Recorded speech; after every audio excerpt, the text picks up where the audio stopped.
Hello and welcome to the evening show on Radio UCO with Mara and Peter. Today we're gonna speak about the topic consumption. So, Peter, what is consumption for you?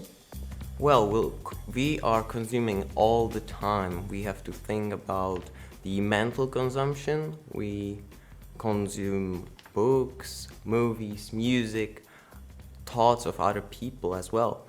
And the physical consumption, where we can talk about the food, the water, the drinks we consume, and it's really a complex thing.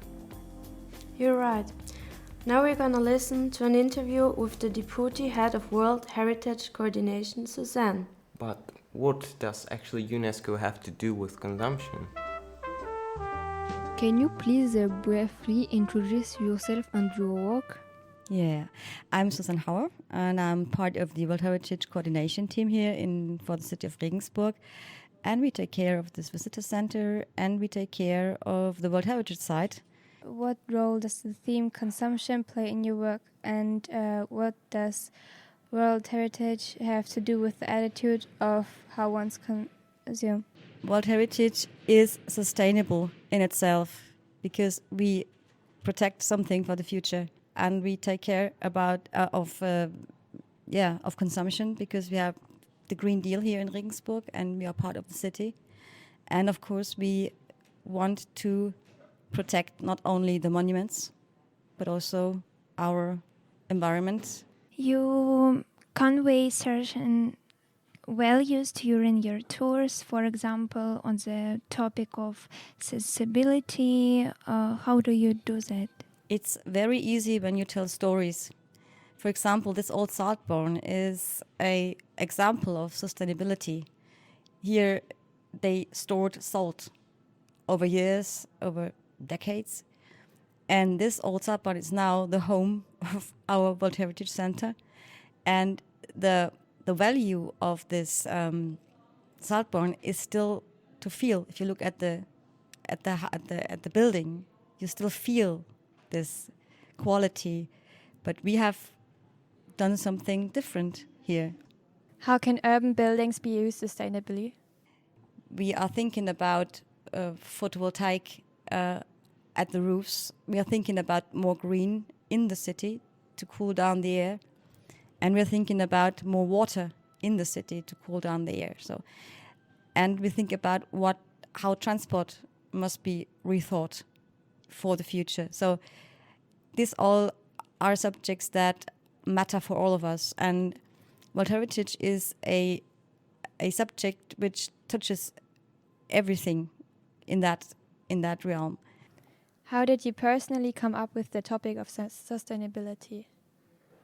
We can't survive without thinking about it and without living it, actually. And it doesn't matter if it's some material things like waste management. It's also how we connect to people, how we talk to people, and how we tell our stories to people. It's all sustainability. Thank you very much for the interview. You're welcome.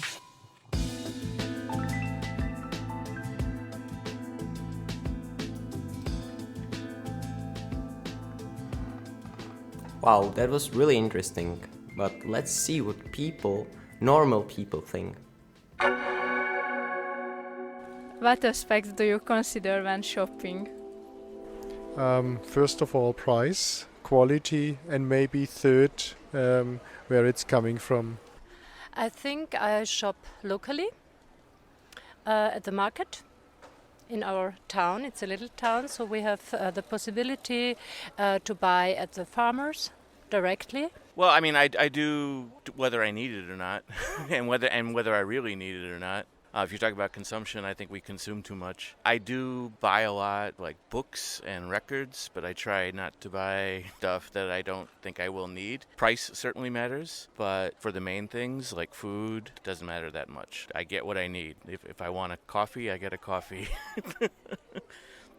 What do you personally do to reduce consumption? We try not to buy things that too much plastic. That's also important for us, and we show that the ways of transport are very short. I guess I lived in Seattle. You know, U.S.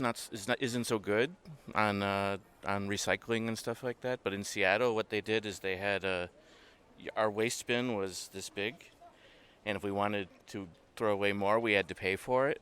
So that taught me, oh, I buy a box that's this big and I throw it out. I don't need that anymore. Or there's plastic around it and stuff like that. So I do try to avoid that. I reuse certain things. I also sometimes re-gift things. Do you buy in shops, secondhand or online? I prefer to go on second-hand shops for clothes, usually. It's usually cheaper, and also you can find interesting pieces, and it's definitely better for the environment, I guess. When you go into a shop, at least you can ask for advice and try the right sizes that fit you, because if you buy online, you're never sure about the size unless you really know the brand and which size you're wearing with them. I prefer to buy online because it's more convenient. There are more offers, so you can compare the prices. How much time do you spend online a day generally? On day, let's say maybe 5 hours. Yeah, I work a lot, so I don't have that much time to spend. When I'm bored or when I have a moment where I don't know what to do, I'll just pull out my phone and just flip through my apps. Way too much. 3 hours a day, I don't know, 4 maybe. Our last question is, what was the most unnecessary thing you have ever bought?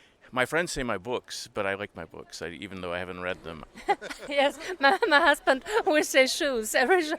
No. I'd say flying is probably the worst thing that we're doing. I think everything that I bought from my ex-girlfriend, yeah. Okay, thank you for your attention and time. We'll be back after a short commercial break. Advertising. Looking to be the friend in Maya? Or perhaps for a cool way to refresh?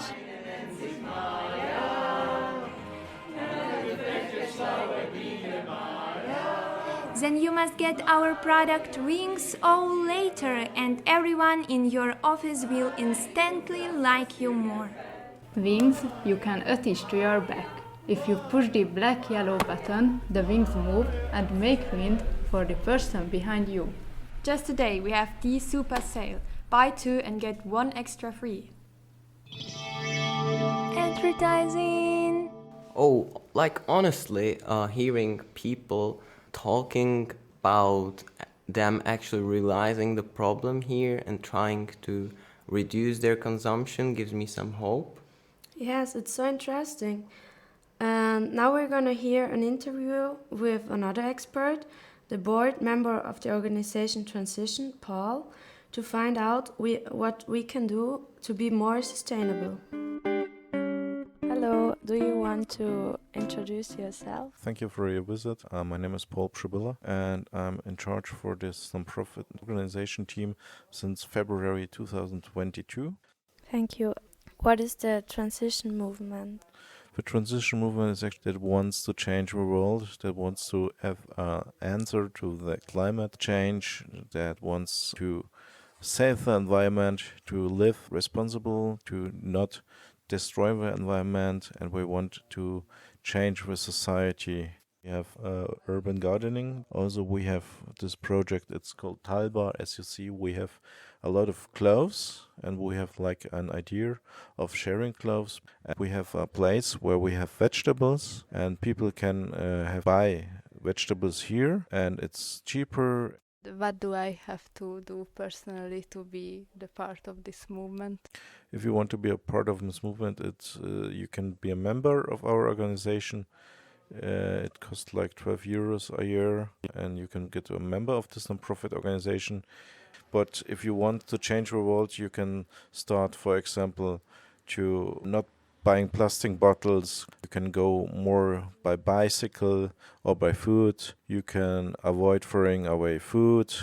You can, for example, share your clothes. You can live a life that's more sustainable.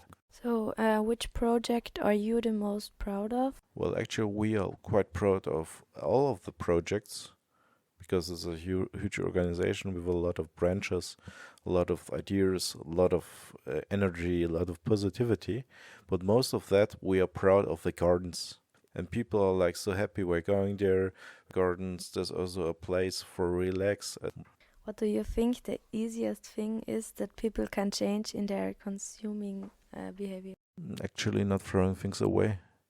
You know, like there are a lot of things that are overproduced. And the next thing is to eating less meat or eating more healthy. Because if you eat more healthy, you don't waste so much water, you don't waste so much energy, you don't have so high CO2 emission. What do you think makes Germany the most progressive country in the EU? I think what makes Germany more progressive in our countries is the case that we have a lot of years of green policy. Administration is green, and therefore we are more open-minded to green ideas, and we have better education. That's a reason why we can be very progressive if it comes to the terms that we create a society that is very comfortable with environment change and climate change, and wants to change things. Thank you for the interview. Thank you very much. Wow, these were very interesting informations. Peter, what has this podcast given to you? Well, personally, I've already been doing quite a few of the mentioned things, but it helped me to realize that there's always more we can do. So it's time to act now, so let's try to reduce our consumption altogether.